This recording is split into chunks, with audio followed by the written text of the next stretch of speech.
Hey guys, this is Coach Barrelon. Sorry I'm not there today. My apologies. A dental appointment that I had to take care of, but I'll be back tomorrow and we'll continue this discussion at that time. I want to thank Miss Adams for being here as my sub. I know you guys will treat her with all the professionalism or professional courtesy, I should say, that she is due, and I know that you guys will. We've discussed our expectations, so I want to thank you in advance for being a great class today.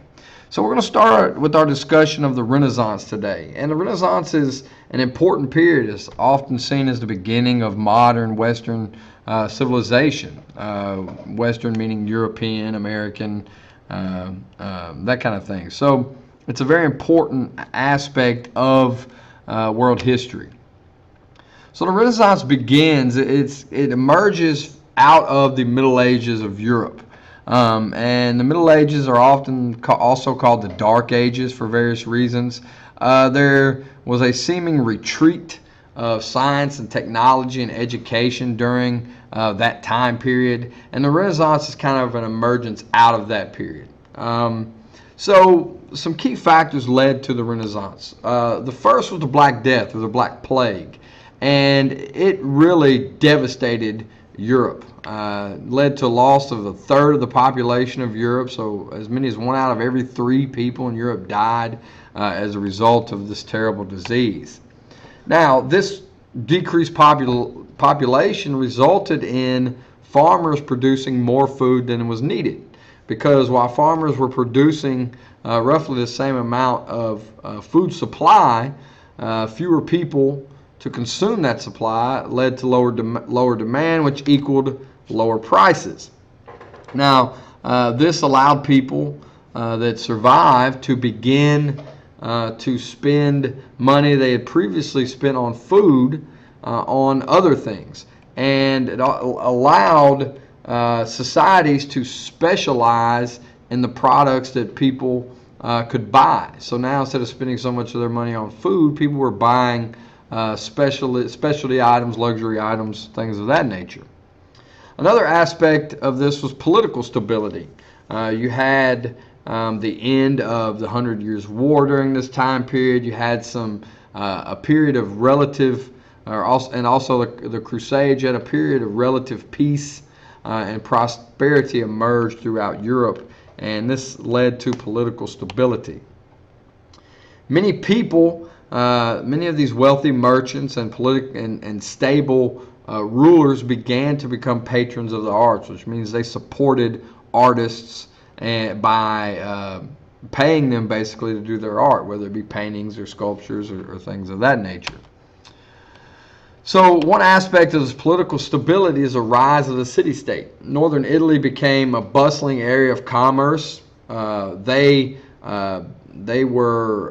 monopolized the trade with the Middle East, where most of the luxury items came through from the Far East, from China and India. Middle Eastern traders really kind of dominated that trade, and Northern Italian traders were one of the few European traders that could trade with these merchants from the Middle East.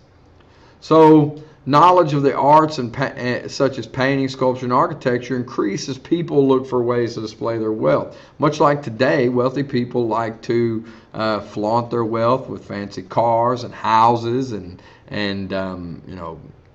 nice technology, things of that nature. And it was no different in Northern Italy at the time. These merchants, except for probably the phones, or some of the technology, obviously not the cars, but Northern Italian merchants began to commission artists to do paintings of their families, do sculptures for their homes, build fancy cathedrals to curry favor with the Catholic Church, etc., etc. One place where we see this is in Venice, which is in northern Italy. This is Venice right here, as you can see by the arrow on the screen. In Venice, you guys have probably seen pictures of, and it's almost completely surrounded by water. And it, of course, is an important trade center. It had great sea access. It builds its economy on trade. As a result, shipbuilding prospered in this area. And many of the sailors traveled to the Near East or the Middle East and brought back unique products. So the Middle East at this time, while while Europe was in the so-called Dark Ages, the Middle East had been undergoing its own renaissance of science and technology and trade and culture. And as a result of the trade with Middle Eastern traders, they brought back some of these unique products and ideas. They also had cultural contacts with Greek scholars who were fleeing from the advance of the Ottoman Empire into that region. Milan is another important city. This is it right here.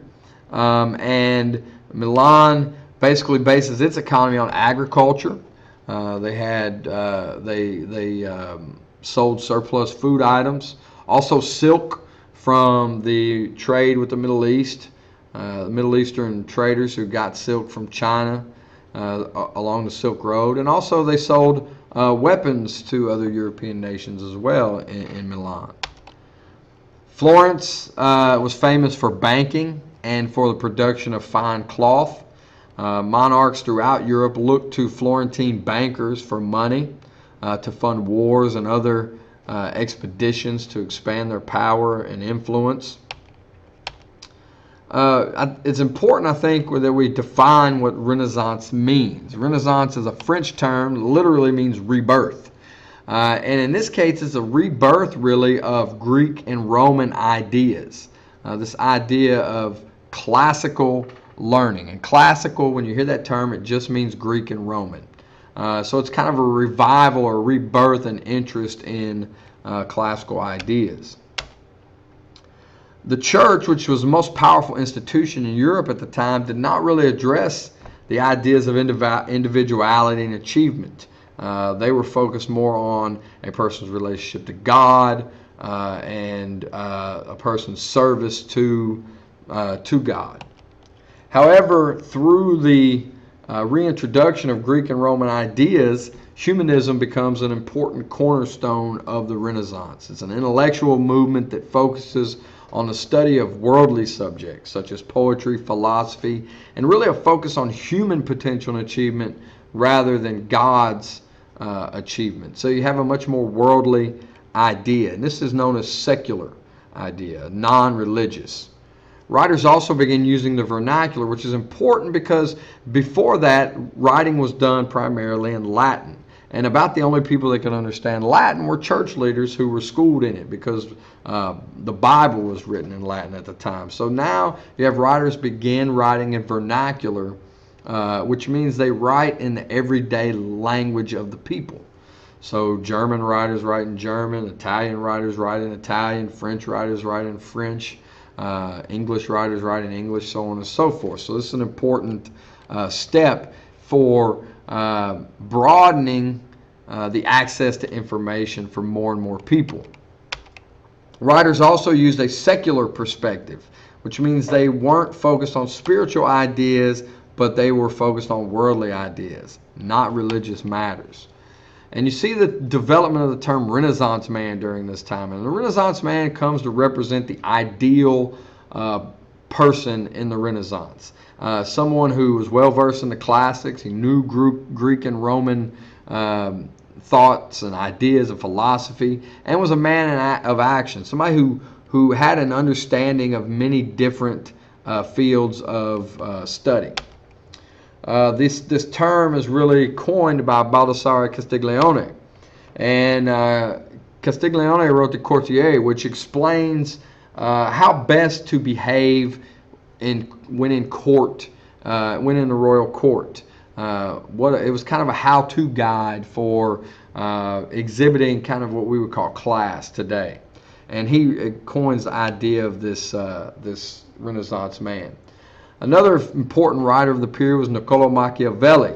Machiavelli was a political writer, and he advised rulers to separate morality from politics. And he believed in the idea that the ends justify the means, that the ends of becoming a good ruler and expanding your power and authority justified using less than moral means sometimes. In other words, you have to do bad things sometimes in order to do good things. And he wrote about this in his his seminal book, The Prince. Another important thinker of the time was Nicholas Copernicus, who was a Polish astronomer.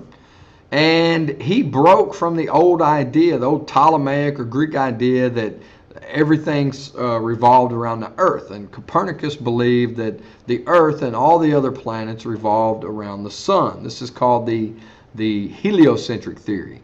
The Ptolemaic theory that the Earth was the center of the universe was called the geocentric theory. So Copernicus is important for furthering the heliocentric or sun-centered idea of the universe, or the solar system, I guess. Galileo Galilei later confirms these through his mathematical and astronomical observations.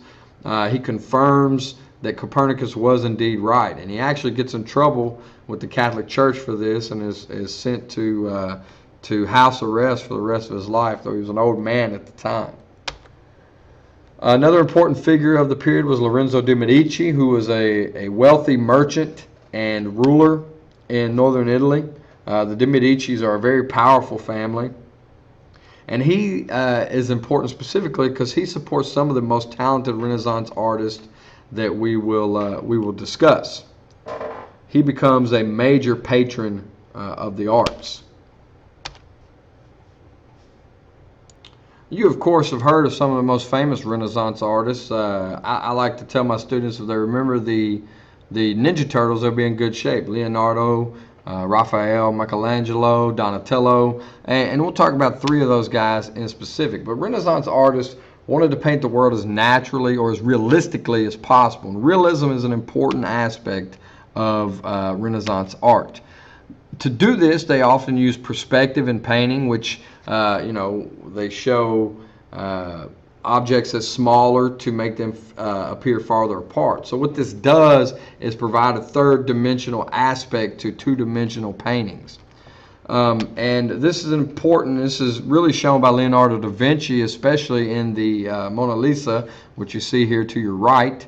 And Leonardo da Vinci is the perfect example of Renaissance man. He's a painter, a sculptor, an architect, a musician, an engineer, and a scientist. And he paints the Mona Lisa, the Last Supper, and also sketches the Vitruvian Man. He also designed things like a flying machine that didn't work, but he designed. He was interested in engineering and things of that nature.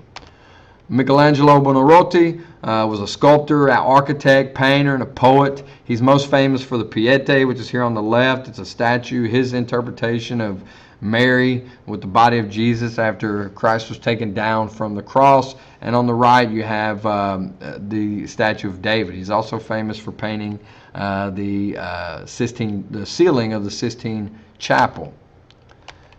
Another one is Raphael. In this painting, you see the School of Athens, his most famous painting. He was also a sculptor of wide fame. And you see a really good example of perspective here. The arches. You also see the Greek and Roman ideal of the arches and things like that. So it's a really good example.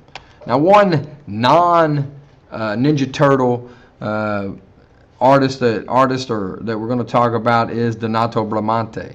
And Bramante was the architect of many structures in Rome, as well as St. Peter's Basilica in the Vatican.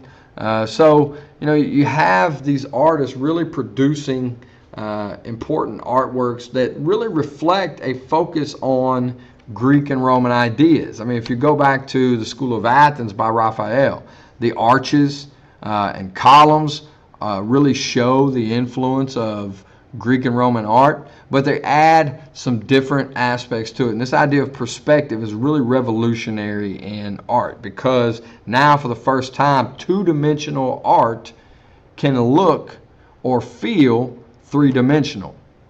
So, you have the smaller arches to make them look like they are further away, giving depth to the painting. So it's an important technique. Anyway, I'll be back tomorrow. We'll talk about these guys a little more in depth. We'll look at some Renaissance art, compare it to what came before in the classical period and also in the medieval period. So we'll see you guys tomorrow. Like I said, I appreciate your great behavior for Miss Adams, and we'll see you later. Bye.